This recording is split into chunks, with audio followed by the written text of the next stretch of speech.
Hey guys, welcome back to another episode. Now, alright, so I asked, I believe yesterday, on Facebook, either Jeepers Creepers or Underworld, because I just found out that Underworld, all three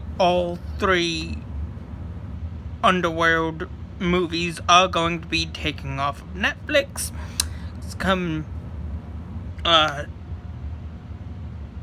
next month and whatnot. So I figured give you guys an option between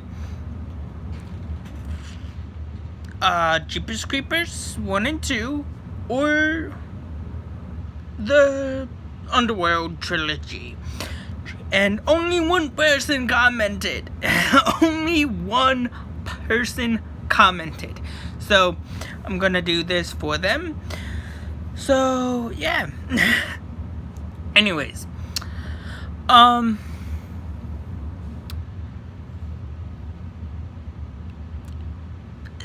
It's a good movie, to be honest. I can't lie. It totally redefined vampires.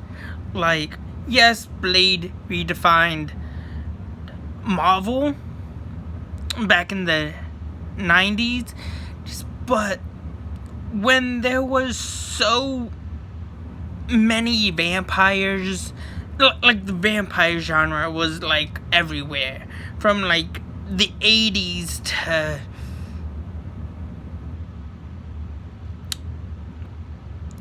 the early 2000s.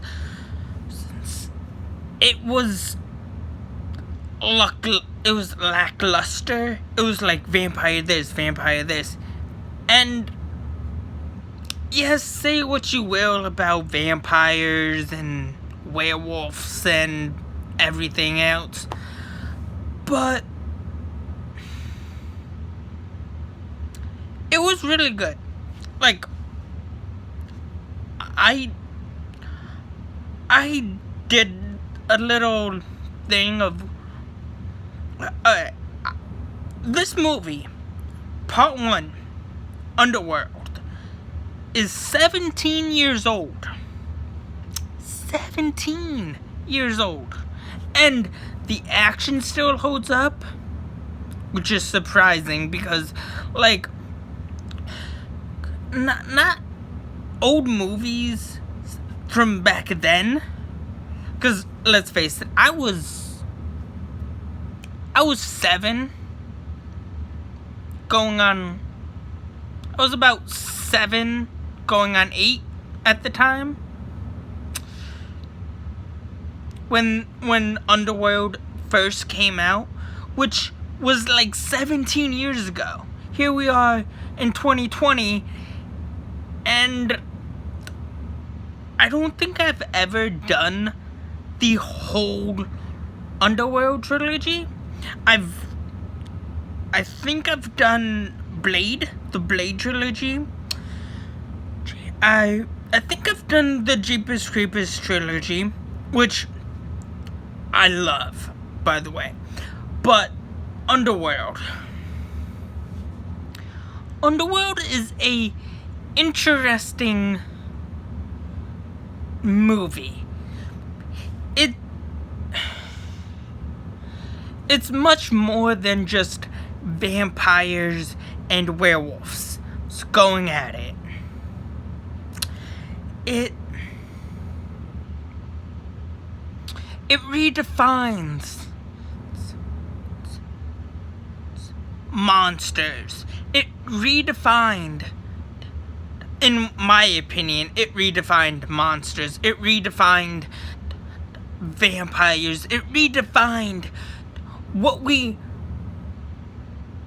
believe vampires and werewolves to be. There's much more to the mythology, the history of vampires and werewolves. I love how vampires are, quote unquote, a part of the undead, or night walkers, or day walkers, you know, what you will. But Underworld has a unique fan base that can't be ignored. I'm a huge, now, yes, I know I'm a huge Marvel fan. I've said this numerous times.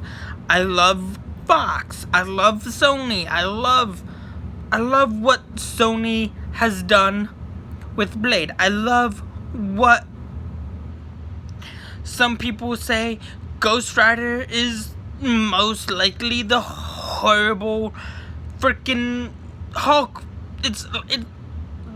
Some people might say Blade inspired this, which I'm probably most likely not gonna deny or disagree or agree or whatever. But yes, every vampire movie has their own thing, can take numerous directions with their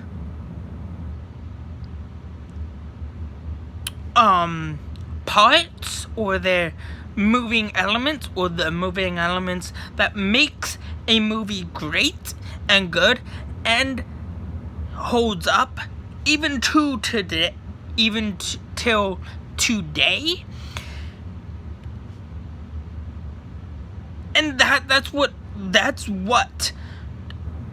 Underworld is. Like, the action is just freaking fantastic. Like, the action can't be replicated. I mean, yeah, it probably can be replicated in, like, multiple movies and whatnot, but once you get down to the bottom line of what makes this movie great and so freaking iconic, even for an early 2000s movie that ended in the late early 2000s. I don't know if there's gonna be a fourth Underworld. I think there's a fourth Underworld movie. Is there a fourth Underworld movie? I think there's, or was. But anyways, I might be wrong on this. But anyways, when you get to when you get into the nitty-gritty of what makes Underworld tick, it's like, once you understand why the main big bad, which is Victor and whatnot, I mean, there was a couple big bads, but like, anyways, once you like understand the reasons behind why Victor did what he did back then in the movie, it's all about it changes your mind. It changes your perception. Okay, so what I mean by this is, like, when the big bad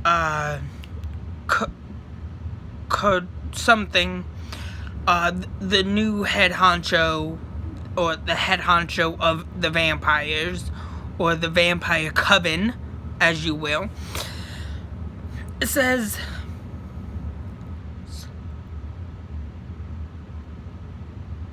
he claimed to have killed Lucian, which is like one of the first werewolves, I guess. And he even supported this claim. He said, I did what I had to do because the thing that was growing inside my daughter was an abomination. Which he was implying, we, us vampires, werewolves, weren't ready for a werewolf vampire hybrid. So he killed his daughter, and that sparked a freaking war between vampires and werewolves because a werewolf fell in love with a vampire royalty, a royalty vampire. And this killing of a vampire royalty amongst its members and love interest from like long ago spark outrage amongst the vampires and the werewolves and everything else, that we must question. We must truly question. Would the supernatural or the paranormal world wouldn't it have been time and ready for the vampires and werewolves to come together and form a union, which might have not been ready at the time? So, is it justified that vampires killed another vampire for a pregnant vampire with a half werewolf, half vampire baby growing inside said vampire woman at the time? Is it justified? Maybe. Maybe not. I don't know. Plus, you also gotta understand the times of when this war started. You know? Like Middle Ages. It started during the Middle Ages, the Dark Ages, during the dark, in the most prolific and darkest points in history, which is arguably everybody knows, the Black Plague. Now, vampires are said to have been around for thousands upon thousands of years. Werewolves, maybe even about the same time. Who knows? Who truly knows? Because we only get glimpses of how long vampires and werewolves have been around. Like, yes, Dracula, which is based off of Vlad the Impaler, is, and Nosferatu, or I can't even pronounce that movie. Nosferatu, or I can't even pronounce that movie that's been out since the early 1900s, or like the early mid 1900s, like during the silent film era, which is classic because why not? And it spawned, and it got it rebooted in the 90s and whatnot because, yeah. But if you think about it, if you think about the logic behind why vampires, why Craven or Kraven, whatever the first big bad is next to Victor. If you think about his logic behind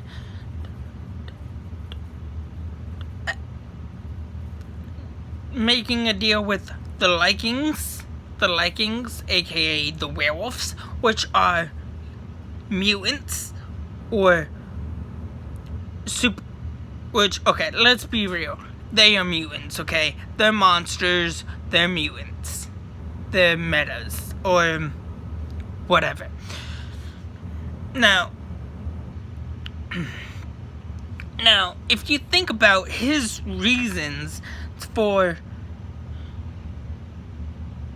him doing what he believes is right, then you gotta understand, then we must understand that he's probably seen a lot of bloodshed, and he just can't stand the brutality any longer. He wants there to be peace amongst werewolves and vampires, so he makes the deal with the werewolves, aka Lucian, and years ago, and he's been secretly helping the werewolves find a common ground. And when vampires get wind of this, or when the vampires start to get wind of this and whatnot, this sparks outrage amongst the head honchos, or the oldest, or the couple oldest, or a couple of the oldest, longest vampires in the coven, or the covenant. And one side doesn't understand why this is happening, but she does find her, she finds out the truth, and then she becomes pretty much a assassin agent, vampire assassin agent, if that's even a thing, which is pretty freaking cool and badass, because why not? Right? And so, yeah. And then she finds out his side of things, which he was not ready for his daughter and his kind, Victor's daughter, Victor's blood daughter, or actual biological daughter, before killing Sonia, or the main character's family, and turning her into a vampire. So it comes down to ethics, if you will, and which ones did the right thing for their kind. One wants peace, or one wanted peace amongst vampires and werewolves. One wasn't ready and isn't ready for vampires and werewolves to coincide. And werewolves and vampires are mortal enemies. And one vampire wanted to stick to traditions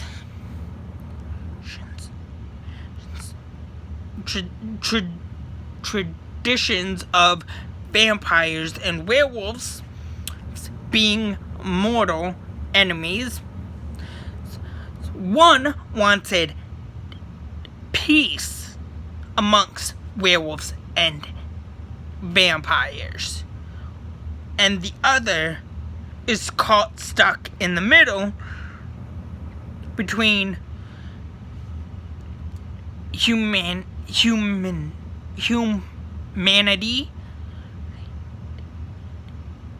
werewolves, and vampires. So it comes down to three sides. Who is right? Who is wrong?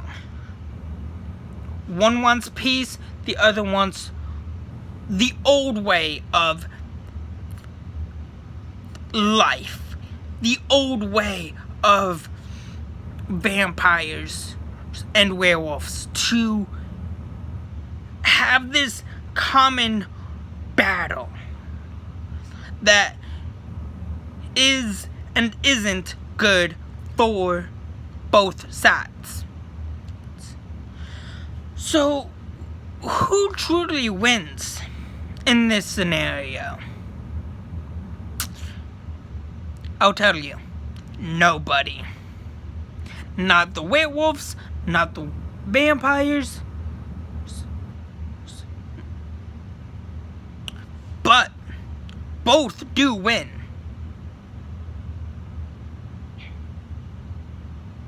If you think about it, no side wins, but both sides win at the same time. And for a movie that came out 17 years ago, the action still holds up, which I am still highly impressed about.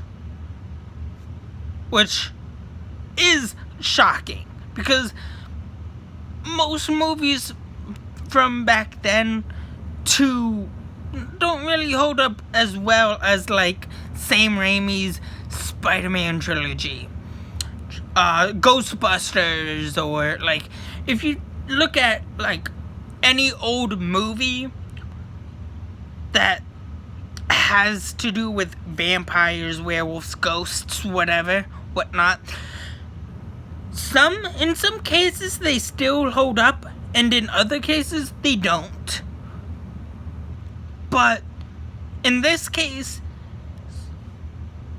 it holds up just as well as Men in Black and Blade hold up, and The Crow, which let's face it, The Crow is one of Brandon Lee's fantastic roles and whatnot. So, and is one of Marvel's most underrated movies to have come out in the 90s. Because I don't know why no one ever really talks about The Crow, but it is a really good movie, by the way. But anyways, that's all I have for you guys so far. I will be back with Underworld 2 in just a bit. But anyways, once again, that's all I have for you guys so far. Please like, share, subscribe, and have a good day. Thanks. Bye.